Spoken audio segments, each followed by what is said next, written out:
it's a small town feel, where you know who your city council people are. They come to our events, they know the staff by first names. I think that that's one of the things that really makes Duarte a really great city. I would say that our city leadership is very in touch with the young people in the city. We do have a lot of retirement people around the community, and I know lately they have been focusing on youth and trying to get programs run here, because with our schools and our districts, we have a lot of students who are going to outside districts because, this is becoming a retirement community. The community is a really good community. They work together, and we also have City of Hope, who also works with a lot of our students too, to try to instill the science program with them as well. So there's a lot of stuff going on in Duarte. It's just a matter of people taking advantage of that. The kids who go to school here from a young age, I feel like this is their home, this is where they want to stay. So having the adults realize, okay, that this is kind of becoming a retirement community, and then working hard and try to have more youthful events, that's a good thing. And that the students here are kind of excited and proud to be from Duarte. There's a lot of activities for the kids here.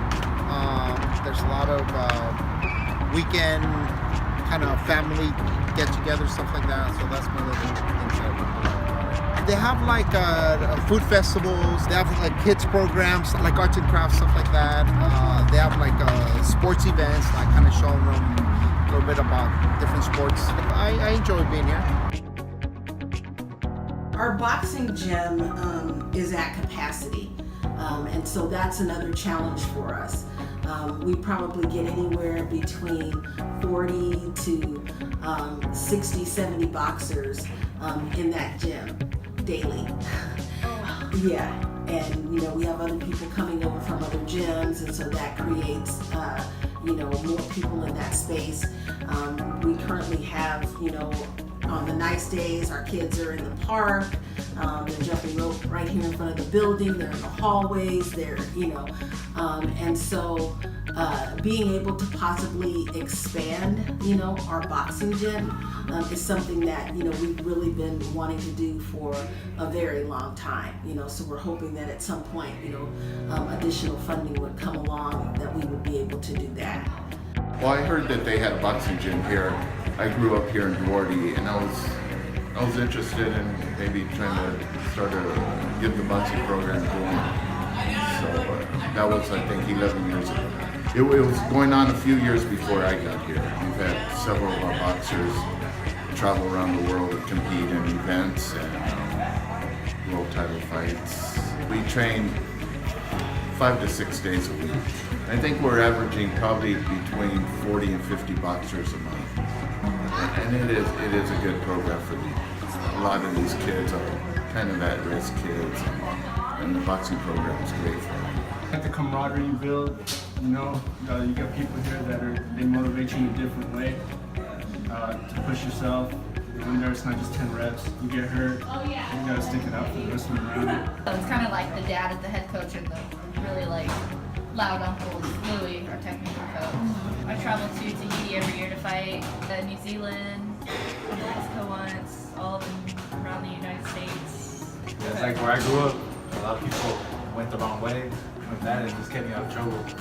So those 9-10 years I was here, it showed me a different way, a different way of life, to stay out of trouble.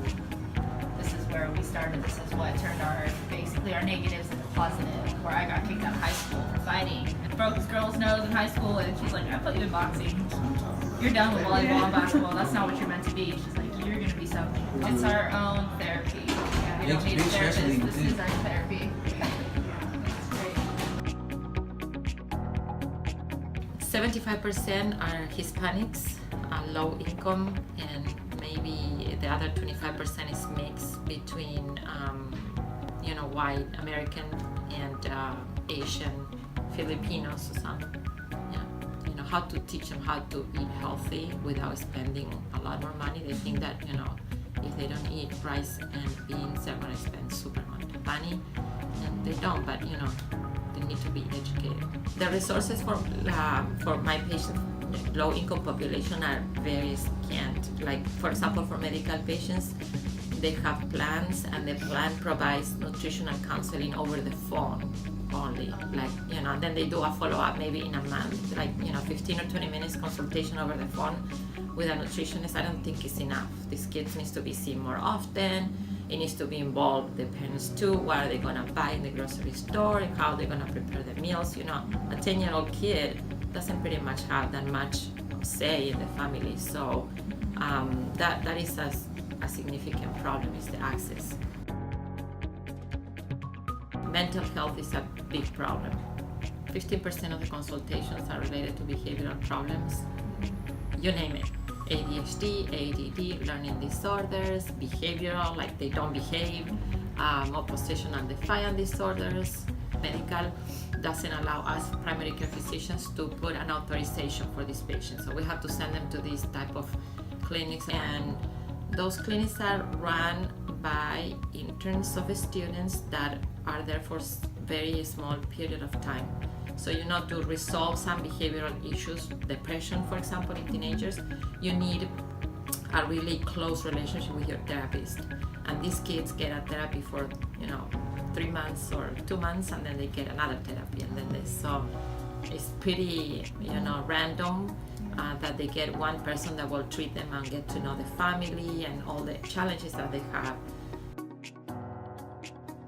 We have a lot of gangs that fight, and we have some drive-by shootings in the last maybe 4 or 5 years. I think 2 or 3 kids died, teenagers, and we have a lot of drugs, and especially in junior high. And because of that, when the kids from elementary school has to go to junior high or high school, the rate of re-enrollment has been declining in the last 10 years, up to the point, so people, elementary school, let's say 6th grade, the parents look for other districts to go, or private schools. So much so that this year in June, junior high is gonna close.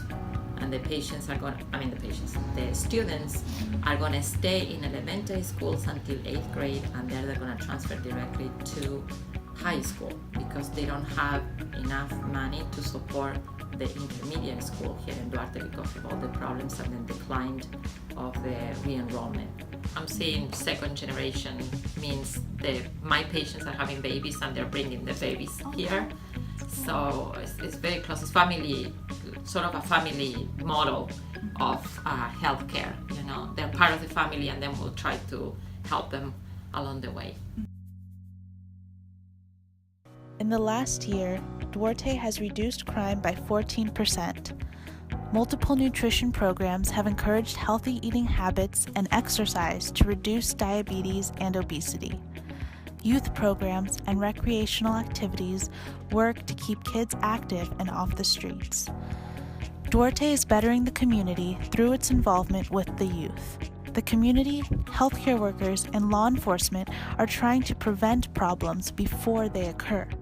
They are working hard to reduce obesity, poverty, gang activity, and drug use. It's a good reminder to us as healthcare providers that our job isn't just to fix health problems, but to help prevent them in the first place. This means spending time with the younger population, teaching them healthier lifestyles, and demonstrating how to make better decisions for a lifetime of positive well-being.